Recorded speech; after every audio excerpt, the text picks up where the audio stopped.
अगर भारत की असली कहानी समझनी है तो हमें राजधानियों के शोर से बाहर निकलना होगा, जमीन पर उतरना होगा, बुंदेलखंड में ओराई जैसी विधानसभाओं की मिट्टी को महसूस करना होगा। तो चलिए आज डेटा और जमीनी हकीकत के चश्मे से ओराई की राजनीतिक अर्थव्यवस्था को समझने की कोशिश करते हैं। बुंदेलखंड, इस नाम में ही यहाँ की पथरीली जमीन और पानी के लिए सदियों का संघर्ष छुपा है। और यहाँ रहने वाले लोगों का जीवन, उनकी हर उम्मीद, उनका हर फैसला इसी एक सच्चाई से जुड़ा हुआ है। ये है ओराई, उत्तर प्रदेश के जालौन जिले की एक विधानसभा सीट। यही वो जगह है जिसका हम आज गहराई से विश्लेषण करेंगे। एक ऐसी जगह जहां लोगों की रोजमर्रा की जो चुनौतियां हैं वो सीधे सीधे चुनावी नतीजों में अपनी आवाज बनती हैं। पानी, यहाँ पानी सिर्फ एक जरूरत नहीं है, ये जिंदगी और मौत का सवाल है। कुछ समय पहले की कहानी है जब गांव वालों ने खुद मिलकर सूखी पड़ी नून नदी को दोबारा जिंदा कर दिया। ये कहानी सिर्फ उनके जज्बे की नहीं थी, ये इस बात पर भी एक खामोश टिप्पणी थी कि शासन कहां कहां चूक रहा है। काम, खेती का संकट गहराता जा रहा है और नौजवान काम की तलाश में शहरों की तरफ भाग रहे हैं। ये सिर्फ अखबार की हेडलाइन नहीं है, ये हर घर की वो असलियत है जो आखिर में ये तय करती है कि वोट का बटन कौन सा दबेगा। और आखिर में बात आती है सम्मान की, डिग्निटी। ये कोई बहुत बड़ी बड़ी चीजें नहीं मांगती, बस इतनी सी चाहत है कि गांव की सड़क चलने लायक हो, फसल का दाम सही मिल जाए और सरकारी दफ्तर में कोई उनकी बात सुन ले। इसी छोटे से भरोसे पर एक नागरिक और सरकार का रिश्ता टिकता है। तो चलिए अब इन मानवीय सच्चाइयों को जरा चुनावी आंकड़ों की कसौटी पर कसते हैं। देखते हैं कि जमीन की हकीकत जब नंबरों की जुबान में बात करती है तो क्या कहती है। तो सबसे बड़ा सवाल यही है, 2022 के चुनाव में ओराई के वोटरों ने क्या फैसला सुनाया? उन्होंने अपने वोट के जरिए क्या संदेश दिया? ये नंबर देखिए, 37,648। 2022 के चुनाव में जीत और हार के बीच का ये फासला था, पर यह सिर्फ एक नंबर नहीं है। यकीन मानिए, इस एक आंकड़े में एक बहुत गहरी कहानी छिपी हुई है। अब जरा 2017 और 2022 के नतीजों को आमने सामने रखकर देखिए।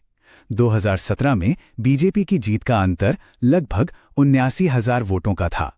2022 में ये घटकर सिर्फ 37,648 रह गया, मतलब आधे से भी ज्यादा की गिरावट।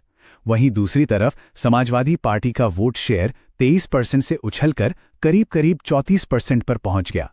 ये एक मामूली बदलाव नहीं है, ये एक बहुत बड़ा संकेत है।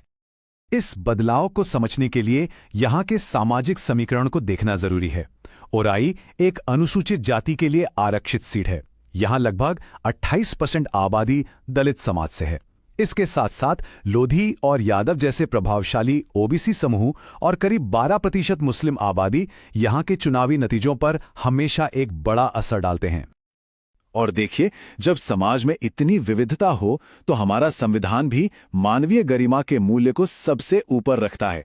ये इस बात पर जोर देता है कि सार्वजनिक जीवन में जो भी बातचीत हो वो जानकारी पर आधारित और जिम्मेदार हो।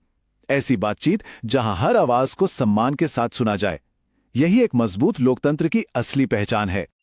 आज जो हो रहा है उसे पूरी तरह समझने के लिए थोड़ा सा पीछे चलना जरूरी है। तो चलिए ओराई के पिछले 7 चुनावों की यादों को ताज़ा करते हैं और देखते हैं कि यहाँ का राजनीतिक मिजाज कैसा रहा है। ये टाइमलाइन साफ दिखाती है कि ओराई किसी भी एक पार्टी का अजय किला नहीं रहा है।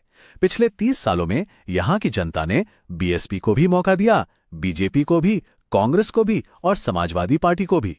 इसका मतलब है कि ये एक राजनीतिक रूप से बहुत जागरूक क्षेत्र है जहां वोटर पार्टियों को उनके काम के आधार पर परखते हैं। और ये चार्ट ये 2022 की कहानी को और भी साफ कर देता है। आप देख सकते हैं कि मुकाबला अब सीधे सीधे बीजेपी और सपा के बीच सिमटता जा रहा है। और एक जमाने में यहाँ की बड़ी ताकत रही बहुजन समाज पार्टी का वोट शेयर लगातार घटते हुए अब सिर्फ 14% के आसपास रह गया है। संकेत साफ हैं, मुकाबला अब 2 ध्रुवीय हो चुका है। तो इन सारे आंकड़ों और जमीनी हकीकत को सामने रखकर सवाल ये उठता है कि अगर किसी को यहाँ के लोगों का भरोसा जीतना है तो उसके लिए गवर्नेंस का यानी शासन का ब्लूप्रिंट कैसा होना चाहिए। भरोसा जीतने के लिए 4 मजबूत स्तंभों पर काम करना होगा। पहला, स्थानीय स्तर का रोजगार और अर्थव्यवस्था को मजबूत करना। दूसरा, इंफ्रास्ट्रक्चर जो सिर्फ हाईवे पर नहीं बल्कि हर गांव की आखिरी गली तक पहुंचे। तीसरा, सरकारी योजनाओं का लाभ सही व्यक्ति तक पूरी पारदर्शिता के साथ पहुंचे। और चौथा, लोगों की शिकायतों का तय समय में समाधान हो, इसकी गारंटी। आज के दौर में गवर्नेंस की सबसे बड़ी चुनौती है बड़े बड़े प्रोजेक्ट्स और जमीनी हकीकत के बीच की खाई को भरना। मतलब हाईवे को हर छोटे से छोटे गांव से जोड़ना, सिर्फ सड़क से नहीं बल्कि विकास की हर धारा से। ये स्लाइड इस फर्क को बिल्कुल साफ कर देती है। बुंदेलखंड एक्सप्रेसवे का बनना एक बहुत बड़ी उपलब्धि है, इसमें कोई शक नहीं। लेकिन सोचिए, अगर किसी गांव को उस एक्सप्रेसवे तक पहुंचने के लिए एक टूटी फूटी कीचड़ भरी सड़क से गुजरना पड़े, तो उस एक्सप्रेसवे का पूरा फायदा उस गांव तक कैसे पहुंचेगा? विकास को हाईवे से उतरकर गांव तक चलना होगा। और बात सिर्फ सड़कों और इमारतों की नहीं है। आधुनिक गवर्नेंस में सरकार लोगों तक पहुंचने के लिए जो तरीके अपनाती है वो भी बहुत मायने रखते हैं। हर बातचीत में, हर संवाद में लोगों की प्राइवेसी और उनकी सहमति का सम्मान करना सबसे जरूरी है, क्योंकि वोटर सिर्फ एक डेटा पॉइंट नहीं होता, वो एक सम्मानित नागरिक होता है। तो आखिरकार ओराई के भविष्य का सवाल सिर्फ पार्टियों के बीच की लड़ाई का नहीं है। ये गवर्नेंस के दो अलग अलग नजरियों के बीच का चुनाव है। एक तरफ वो राजनीति है जिसका सारा ध्यान सिर्फ चुनाव जीतने पर होता है, और दूसरी तरफ वो गवर्नेंस है जिसका मकसद लोगों की जिंदगी को बेहतर बनाना होता है। जीत का ये घटता हुआ अंतर ये सिर्फ एक आंकड़ा नहीं है, ये एक आवाज है, एक शांत लेकिन बहुत साफ चेतावनी है कि आपका पिछला प्रदर्शन आपके भविष्य के नतीजों की कोई गारंटी नहीं है। वोटर अब बहुत समझदार है, वो काम भी देख रहा है और परिणाम भी। इसलिए असली मकसद सिर्फ चुनाव जीतने की राजनीति से ऊपर उठना है। असली लक्ष्य उस गवर्नेंस तक पहुंचना है जो सच में लोगों के जीवन स्तर को ऊपर उठाए। If you want to become a people-centric leader and uplift your constituency, get in touch with blueprintstrategies.ai at mgr@blueprintstrategies.ai or call 080-4204-1602. Purpose beyond politics.